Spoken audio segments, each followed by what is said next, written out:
అందరికీ నమస్తే. తమిళనాడుకు చెందినటువంటి మదురై కోర్టు నిన్న ఒక సంచలనమైన తీర్పు అయితే వెల్లడించింది. 9 మంది పోలీసుల్ని ఉరిశిక్ష అయితే వేసింది. సో చట్టాల్ని కాపాడాల్సినటువంటి పోలీసులకే ఉరిశిక్ష కోర్టు వేయడం ఏంటి అనే అంశాన్ని ఒకసారి అయితే మనం చూద్దాం. 2021 టైంలో కోవిడ్ ఏవైతే ఆంక్షలు ఉన్నాయో ఆ టైంలోన జయరాజ్ అనే వ్యక్తి మొబైల్ షాప్ నడిపిస్తూ ఉంటాడు. ఆ మొబైల్ షాప్ నడిపిస్తున్నటువంటి వ్యక్తి కాలం ఏదైతే టైం లిమిట్ ఉందో టైం లిమిట్కి మించి ఎక్కువ టైం అంటే ఎగ్జాంపుల్లో మనకు తెల్లవారు 6 గంటల నుంచి 8 గంటల వరకు అత్యవసర సరుకుల కోసం అని చెప్పి కొద్ది రోజులు మనకి లాక్డౌన్ అయితే విధించడం జరిగింది. అలాంటి సమయంలో ఆయన 8 గంటలు కాకుండా ఓ 12 గంటల వరకు మొబైల్ షాప్ తెరిచి ఉన్నాడు అనే ఒక అంశంతో అతన్ని తీసుకొని అరెస్ట్ చేసిరు పోలీసులు. ఆ తండ్రిని అరెస్ట్ చేసిన విషయం తెలుసుకున్న కొడుకుని తండ్రిని ఇద్దరిని లాకప్లోనే చిత్రహింసలు పెట్టారు. ఎలాంటి చిత్రహింసలు పెట్టారంటే వాళ్ళకి వీళ్ళకి ఏవైనా పాత కక్షలు ఉన్నాయా, లేదా ఎవరైనా రాజకీయ నాయకులు వాళ్ళని ఇలా హింస పెట్టాలని చెప్తే వీళ్ళు అలాంటి డెసిషన్ తీసుకున్నారనే అంశం అయితే బయటికి రాలేదు. కానీ కోర్టులో వచ్చిన విషయం ఏంటంటే వీళ్ళని చిత్రహింసలు నానా హింసలు పెట్టి చంపేశారు అని. ఎందుకు ఈ విషయం ఎవరు వెల్లడించారు అంటే అదే పోలీస్ స్టేషన్లో అదే సమయంలో పనిచేస్తున్నటువంటి ఒక లేడీ కానిస్టేబుల్, పక్క సెల్లులో ఉన్నటువంటి ఇతర వ్యక్తులు, అలానే ఆ కుటుంబీలకు సంబంధించినటువంటి వాళ్ళ చెల్లెలు ఎవరైతే జయరాజ్ గారి కూతురు, ఆమె పోలీస్ స్టేషన్కి వెళ్ళడము, పోలీసు వారిని అడగడము, అడిగితే ఇప్పుడు కాదు రేపు తెల్లవారు వచ్చేస్తారు అనే విషయం ఆమెకు చెప్పారంట. ఆమె కోర్టులో చెప్పిన విషయం ఏంటంటే నేను పోలీస్ స్టేషన్కి వెళ్ళే టైంకి మా నాన్నగారిని మా అన్నని ఇద్దరిని కాలు చేతులు కట్టి వాళ్ళ కాళ్ళు ఎంతెంత వాసిపోయి ఉన్నాయి, మొత్తం రక్తం వస్తుంది. సో అలాంటి సందర్భంలో కూడా ఇప్పుడు ఏముండదు, రేపు తెల్లవారి 9 తర్వాత మేము పంపించేస్తాం ఇంటికి అని చెప్పి నన్ను పంపించేశారు, రేపు వచ్చేటప్పుడు బట్టలు తీసుకొని రా అనే విషయాన్ని అయితే నాకు చెప్పారు అనే అంశాన్ని ఆమె చెప్పింది. అదే నైట్ డ్యూటీలో ఉన్నటువంటి కానిస్టేబుల్, ఎందుకంటే వీళ్ళు రాత్రి 7-8 గంటల నుంచి మొదలు పెడితే తెల్లవారు 3 గంటల వరకు వాళ్ళని చిత్రహింసలు పెట్టినట్టు. సో వాళ్ళని బట్టలు ఇప్పి తండ్రి చూస్తుండగా కొడుకు బట్టలు, కొడుకు చూస్తుండగా తండ్రి బట్టలు ఇప్పి కొట్టడము. సో వాళ్ళతోటి ఏదైతే ఆ రక్తం కింద బ్లీడింగ్ అవుతుందో ఆ రక్తాన్ని వాళ్ళ బట్టలతోటే తొడవడము, ఇలాంటి చాలా హింసాత్మకమైన పనులు అయితే పోలీసులు చేశారు. సో మరి ఇది పోలీసులకు ఉన్నటువంటి కక్షన, లేదా ఎవరైనా లీడర్ చెప్తే, ఎందుకంటే కొంతమంది పోలీసులు అతి ఉత్సాహంతో కొన్ని అంశాలు చేస్తూ ఉంటారు.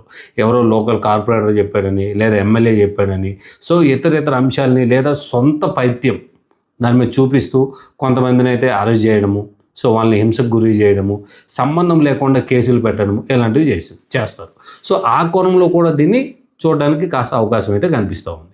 అయితే అప్పుడు జరిగిన తర్వాత నెక్స్ట్ డే మార్నింగ్ ఎవరైతే వాళ్ళ కుటుంబీకులు ఉన్నారో వాళ్ళు బట్టలు తీసుకొని వెళ్తే పాత బట్టలు ఏవైతే రక్తమడుగులో ఉన్నటువంటి బట్టలు ఉన్నాయో పక్కన పడేసి కొత్త బట్టలు ఇచ్చి వీళ్ళు టెస్ట్కి తీసుకెళ్ళారు. కోర్టుకి తీసుకెళ్లే ముందు గవర్నమెంట్ హాస్పిటల్లో వీళ్ళకి హెల్త్ చెకప్ చేస్తారు. అన్ని విధాలుగా పర్ఫెక్ట్గా ఉన్నారా, లేదా వీళ్ళకి ఏమైనా దెబ్బలు తగిలాయా, ఇలాంటి అంశాన్ని అయితే చెక్ చేస్తారు. సో కోర్టుకి తీసుకెళ్లే ముందు ఇదైతే సబ్మిట్ చేయాల్సి ఉంటుంది. గవర్నమెంట్ హాస్పిటల్కి తీసుకెళ్ళి ఫేక్ రిపోర్ట్ను ఒకటి తయారు చేసుకొని జడ్జి గారి ముంగట ప్రవేశపెట్టారు. జడ్జి గారు యాజ్ యూజువల్గా తప్పు జరిగిందని అనుకొని చెప్పి వాళ్ళకి 14 రోజులు రిమాండ్ అయితే విధించడం జరిగింది.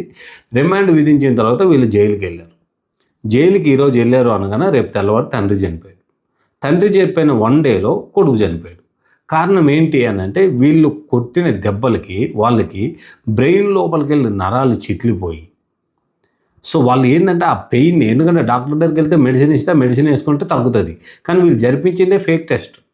సో ఫేక్ టెస్ట్ అవ్వడం వల్ల వీళ్ళకి లోపల తగిలినటువంటి దెబ్బలు ఏదైతే ఇంటర్నల్గా కొన్ని ఇంజ్యూరీస్ జరిగాయో, ఎందుకంటే అంత హింసాత్మకంగా వాళ్ళని దాడి చేయడం అయితే జరిగింది. సో అది ఇంకా మనం దాడి అని ఎందుకు పరిగణిస్తున్నాము, ఎందుకు అలాంటి మాటలు చెప్తున్నాము అని అంటే పోలీసులు ఎంతవరకు వాళ్ళ లిమిట్ ఏంటి, వాళ్ళు చేస్తున్న పనులు ఏంటి, ఈ అతి ఉత్సాహ ప్రదర్శన ఎందుకు జరుగుతుంది. సో ఎవరో చెప్పారనో, లేదా ఎవరినో మెప్పించడం కోసమో ఇలాంటి యాక్టివిటీస్ చేయడం వల్ల ఇప్పుడు 9 మందికి ఉరిశిక్షగా పడిందనమాట. ఎందుకనంటే రాజకీయ నాయకులు చెప్పారని చెప్పి పోలీసులు కూడా అప్పుడప్పుడు ఇలాంటి కార్యక్రమాలు చేస్తూ ఉంటారు.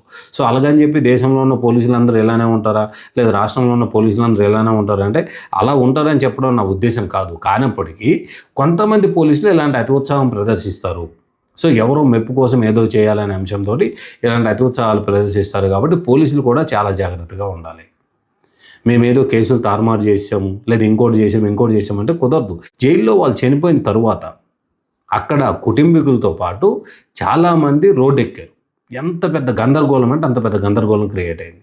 అయిన తర్వాత రాష్ట్ర ప్రభుత్వం ఏం చేసింది, సిబిసిఐడికి ఆదేశాలు ఇచ్చింది, ఈ కేసుని పూర్తిగా విచారించండి ఏం జరిగిందని చెప్పడానికి.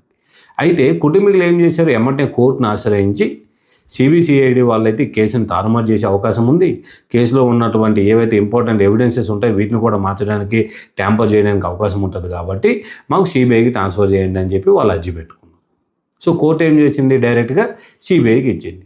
సిబిఐ ఒక 2 years పాటు విచారణ జరిపిన తర్వాత సిబిఐ ఎలాంటి అంశాలు కనిపెట్టింది అని అంటే, వీళ్ళు ఏదైతే లాకప్లో వేసి వీళ్ళని కొట్టిరో అదే లాకప్లో వీళ్ళ బ్లడ్ని అదే టైంలో ఆ పోలీసులు స్టేషన్లో ఉన్న వాళ్ళు ఎవరెవరు వాళ్ళందరి దగ్గర నుంచి వాంగ్మూలం తీసుకుంది.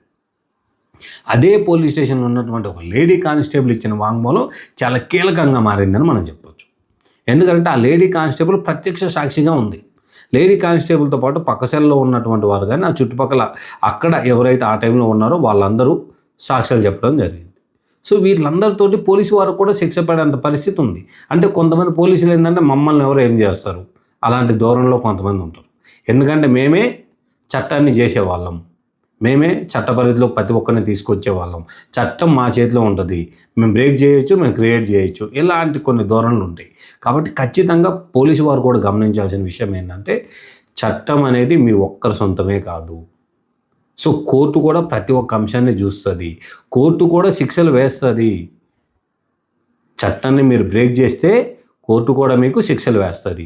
సో ఇలాంటి అంశాలన్నీ ఉంటాయి కాబట్టి పోలీసు వారు చాలా జాగ్రత్తగా వ్యవహరించాలని, సో తప్పుడు కేసులు పెట్టకుండా ముందే ఎవరైతే ఉంటారో వాళ్ళకి కరెక్ట్ అయిన పద్ధతిలో తీసుకెళ్లాలని, కరెక్ట్ అయిన పద్ధతిగా ఉంచాలని మనం అందరం కోరుకుందాం. సో ఈ అంశానికి పోలీసులకి ఏదైతే శిక్ష పడిందో కోర్టు ఇచ్చిన జడ్జిమెంట్ని మీరు తప్పు అనుకున్నారా, రైట్ అనుకున్నారా, మీరేమనుకున్నారో, మీరు అసలు ఈ కేసు విషయంలో మీరేం భావిస్తున్నారో నా కామెంట్ రూపంలో తెలపండి. Thank you.